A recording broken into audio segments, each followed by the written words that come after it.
And as always, we're going to be looking for accurate context, good risk management, and always exercising good patience. Anytime you're talking about fundamentals in a market and direction, fundamentals take a little bit of time to play out. We got crude oil today, kind of trading yesterday's value area really nicely, low to high. That's what we're here for, is to put ourselves in the best success. A trading routine does that, builds that habit, lets you know what to work on, what to reflect on, and what to improve on the next day.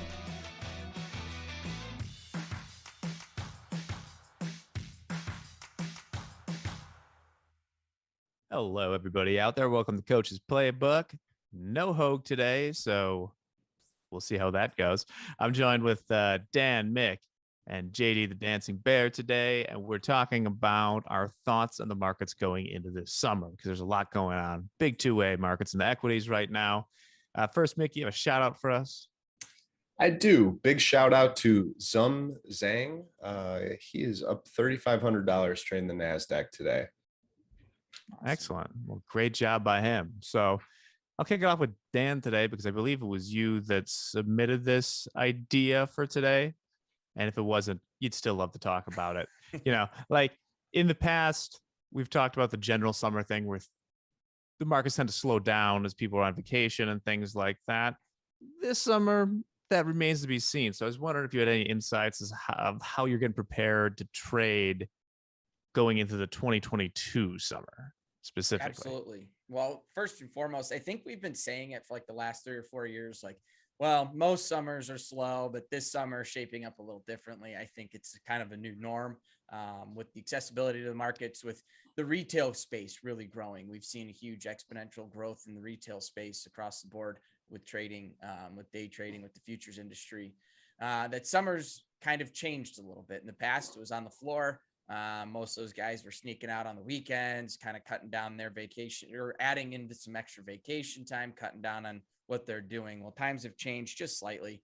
And this summer is going to be no different. This summer is going to be, I think, a very interesting one. Right now, it's shaping up to be the most traveled summer in recent history. So you're going to see a lot of people traveling, getting back to a little bit of a normalcy within their summer vacation plans. So I think you're going to see that indicator of Tuesday nights, economic indicator. You're going to see people out moving. But really, to me, there's a lot going on. You've got the Ukraine situation. We've got a lot going on with oil. You've got midterms around the corner here in the United States for elections.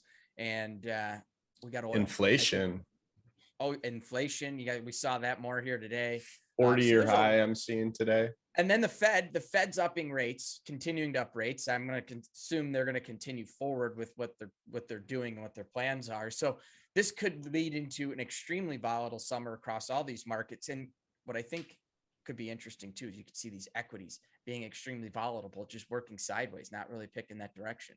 Yeah. I mean, since I joined, I think part of the difference with summer too is since I joined Top Step 3 years ago, any advice we've given about the summer being slow has been countered by we've seen at least half the horsemen of the apocalypse come each summer for the last 3 years. So I think it's just what do you do with that?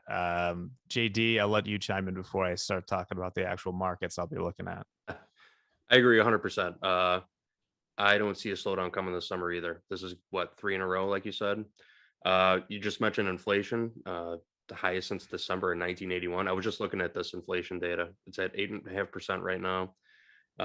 Gas prices are up 48% year over year. Rents are up 5%. What else did I see? Groceries up 10%. New cars, cost of a new car is up 12%. They say wages are rising, but is it enough to, keep pace with this? The Fed's expected to raise rates 6 more times before the end of this year, including, I believe they're expecting a 50 basis point hike at their next meeting, which is in May. Does that sound right? Yeah, sounds right. I mean, they will be continuing to raise it. Yeah, I mean, example of the time I was talking to my dad yesterday. The classic thing used to be that if you were leasing a car, for instance, it was the dumbest thing in the world to buy it at the end of the lease. Now it's the companies are begging you not to do that, because if you've leased a car for a couple of years, it's worth way more than what they, like they could turn around the next day and sell for a huge profit, because we have obviously these supply chain issues. It's a new type. Mick mentioned the 40-year high. Yeah, we had the CPI come in at 8.4. That is not great. I will throw that out there. But it's definitely a different sort of inflation than what we had in the late 70s or early 80s, where nowadays, what's the number one petroleum producing country in the world, Dan? Not us anymore. Oh, I think it is. Is I think it? I like that. Yeah, it's us. Yeah. Which it's a different sort of supply chain constraints from COVID and shifting preferences and stuff. And it could go on for a long time. We got to be super careful about that, because that is a big number. Obviously, we're always looking at the 10-year rates, which, though climbing higher, it would certainly seem that they are not seeing this as something that'll go on for 10 years, or else they're making some real dumb investments right now. But Wall Street has made dumb investments before, so I wouldn't put it past them. So, Mick, what are you kind of looking at in some of the markets that you're looking at this summer, in this new non-slow summer trade we're looking at? Well, I look at all markets, and I look for these markets to have opportunities on a little bit of a longer time frame. I think there's so many big things going on in the world, all of which have been mentioned already on this segment, that are going to influence prices. We've got things that are getting, we're trading futures. We've got things that news and information that's been getting priced in will be priced out of markets. There's going to be it's the buyers and sellers that set the price and the price discovery. I'm pretty interested in just kind of watching how things trade. I'm one of those people where I like to form my biases based off what I'm seeing happen, as opposed to trying to predict price action and the far out future. I like hopping on trends. So I'm just interested to see what the summer is going to bring. Jack, it's funny you brought up, like, we talk about the summer downturns and stuff, but since you've been here, which has been many years now, we haven't seen that. So I don't expect to see that now. Right before we started the segment, I'm looking at a weekly chart of the crude oil, and usually we see prices and gas prices uptick during the summertime. Gasoline's a derivative of crude oil, and I think we're actually going to see this summer crude oil trading at lower prices than they're currently at. I think we're going to be below $100 a barrel. I'm sure hoping for that. I don't drive a big old pickup truck like Dan, but I do feel it in certain ways on a different scale. I've been keeping a close eye on natural gas for well over a year now. That's on a tear to the upside. So I'll be continuing to watch that. People think about natural gas, as kind of like a wintertime product when people start heating their homes. It's also widely used in the summertime as well, too. So, I like that. Any interest rate products, as we're talking about inflation and rate hikes and stuff like that. Gold, a product like that, which is a flight to safety, like, it's trading up at high levels. Like, all these things, I want to watch everything. There isn't any market in particular that I want to talk about. As I say that, I'm thinking to myself about the wheat contract and the grains, because of what's happening in Ukraine and Russia. Right now, with that situation going on, it's been going on for 40 something days now, that conflict, that war. And we haven't gotten really new. There hasn't been much of a change in dynamic. Like, the fighting's still going on. Anything can happen with that. But if, something big comes out of that is not our day to day, that what we're hearing, then, we're going to see that reflected in the markets, especially that wheat market, which,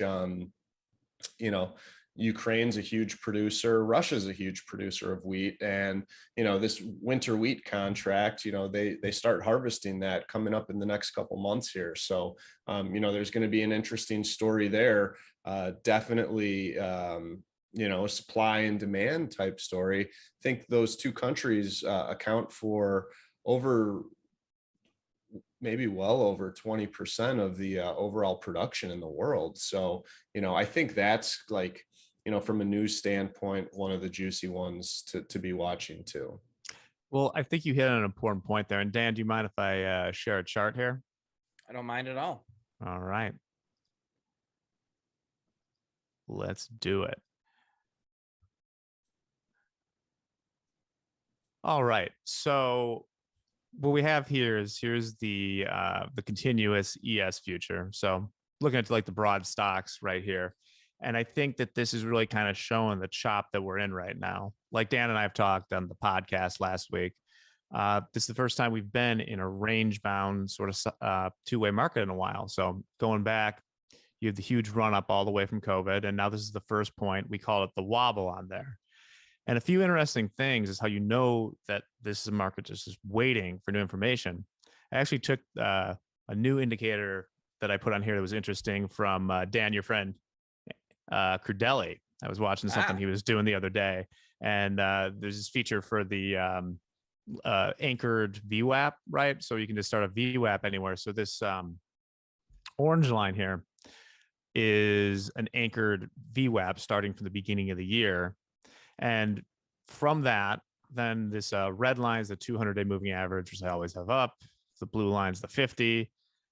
Everything's kind of converging right now, right in this same area. And to me, that just shows a ton of uncertainty. And I think that's why we still have all this volatility, right?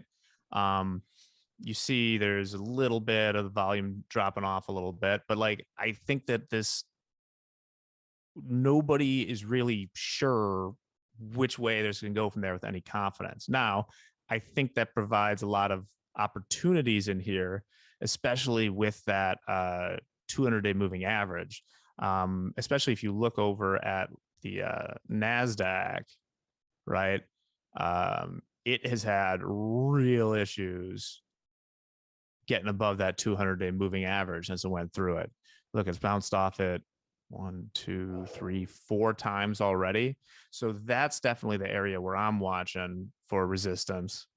And besides that, everything's kind of looking in the middle right here. So we're waiting for new news. As Mick's alluded to, it's a stalemate right now in the war in Ukraine. That's going to go on for, hope it ends tomorrow, but seems like it's been going on for a pretty long time. So besides that, inflation's about where it is. There's no real news to digest. So Dan, I can stop sharing this now. I just wanted to do that, unless there was some other product you guys wanted to see. I just wanted to touch on, something you said here, Jack. You said it kind of showing a little uncertainty. I think not only uncertainty, but we're trading in relatively fair values for what's going on in the world, right? We had big CPI number, Fed continuing to raise rates, and we're still seeing these markets hold steady. And that's really, when I say steady, holding steady to current pricing. So that's what I'm looking at. And that's where my head's going to be at. It's going to take some pretty hefty news to really change the dynamics of this current market state, because we're not seeing it yet. So it's going to take something more than just rate changes and inflation. Yeah, I want to touch on your comment as well, Jack, to just kind of back you up on this uncertainty that you brought up, and then Danny commented on. If you look at the commitment of traders and check out any of the open interests, and I like looking at mine visually with charts and trend lines and stuff. Open interest in a lot of these products is very low, which means there are fewer people holding longs and holding shorts, which just goes to show the uncertainty from the market participants themselves. Yeah, I agree. You could tell just by the flattening of the volume there. There's a lot of money on the sideline right now, like you said, just waiting for something to happen. Just taking a shot at this, I saw some headlines this morning. There were reports out of Ukraine that Russia may have potentially started using chemical weapons. Is that something that starts drawing more people into this conflict? Is it just going to continue to escalate? It's stuff like that that's going to start moving this market pretty soon, I think. Yeah, there's certainly always that headline risk. So as we always say, set your stops, even if you don't like to use them. Set some stop somewhere to protect you from like the absolute face ripper, as the technical industry word is called. But yeah, but I think from here still, two places to watch are the 200-day there, and then around that 13,000 level. We're looking at the NQ right now, are the two places where things could get spicy again. But in the meantime, we're just kind of hanging out in this area right around that yearly VWAP. Now, what's weird is even though they're not really going anywhere right now, they're whipping all over the place. The volume is still super high. And, just as, I'm looking today, NASDAQ was what, up 300. Now it's 220 points off that. These things are moving all over the place. So you got to widen out whatever you're doing. Yeah, definitely wide ranges. I'm happy you brought that up. We're seeing a lot of, big net percentage changes on a daily basis. Yeah. Just to kind of circle back around this idea of summer too, as we go into summer, just a couple things to keep in mind. We're going to see action. Like I think we've all agreed, we're going to continue to see good volatility. Just keep in mind, getting out, taking some time away too, because Fridays, I can promise you Fridays are still going to maintain lighter than we see during the regular year, because people are trying to get away just a little bit, get out and enjoy that weather. So just make sure as you're trading and as you're working on your trade plans and your preparation throughout the summer, keep in mind, what are the big institutional guys doing? Are they getting out? Are they taking time off, right? When is 4th of July? Take that week off, kind of do the same things that the bigger institutions are, because the last thing you want to do is kind of get stuck in a move that's really not what you typically would see, just because volume lightens up. Yeah. And I switched to oil while you were talking there. We see the same dynamic, lower volume as things are kind of like in a stalemate here. The price has worked its way back almost to around that VWAP for the year for oil, right? Obviously, the moving average is way above it because we've had all this stuff going on here. But that's another one where Mick made a startling prediction at the beginning. I don't know if I want to like pooch it for you, Mick, or if you wanted to say what you think about oil, but I found that interesting too. Right after Dan commented on the highest traveled summer season in history coming up or something like that. Gas prices always tend to jump in the summer also. They do. I'm going against the trend here on this. I'm going against the trend. I think you're spot on, but because there's a lot more at play this summer, right? If this was last summer, I wouldn't have as much of an expectation to see these prices break. But as we're heading into midterms, it's going to be a major factor and talking point for both sides when we head into midterms next fall. So it's going to be a pressure on both sides to say, hey, if we can be the ones to push prices lower, that's going to be a talking point for us, and vice versa. So I think you're going to see some pressure on this oil market as we lead into summer, bringing those gasoline prices down. Yeah, I think we kind of got wildly overextended, which markets tend to do. I'm looking at my higher time frame charts and momentum.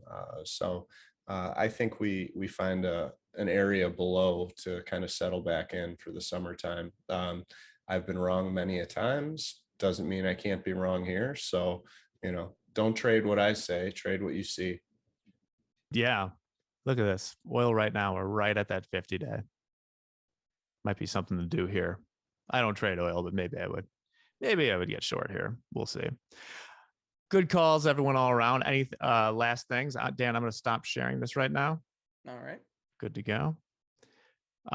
So any last thoughts besides our usual take some time off because it's the summer and enjoy yourself? Don't, trade. Was it trade to live? Don't live the trade.